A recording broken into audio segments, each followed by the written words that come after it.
Lana! Kain ka na. Ano na namang gimmick to, Aljon? Yan yung staff meal namin. Kain ka na. Teka nga, kinukuntsaba mo ba yung ate ko? Kuntsaba?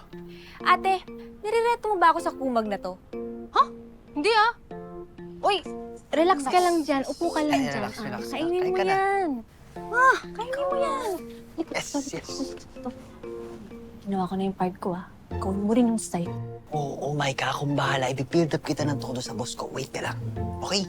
Okay, chill. Naman Alika na kasi. Ayoko nga dito Ang init to, tsaka ang baho. Gusto ko sa department store bumili ng damit. Sige na, please. Anak, wala nga akong budget pang mall.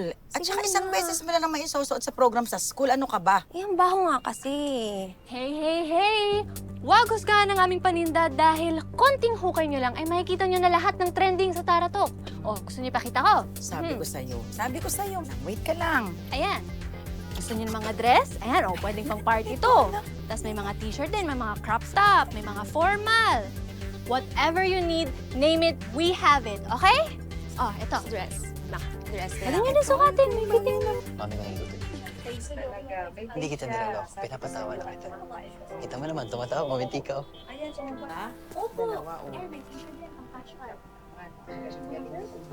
Boss.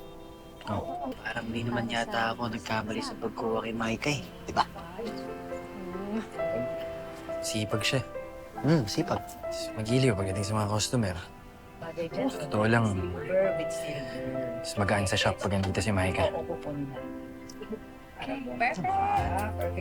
May mga blouse pa to.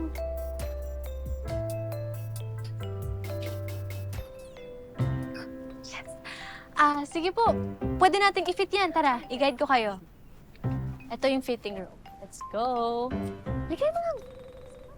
I think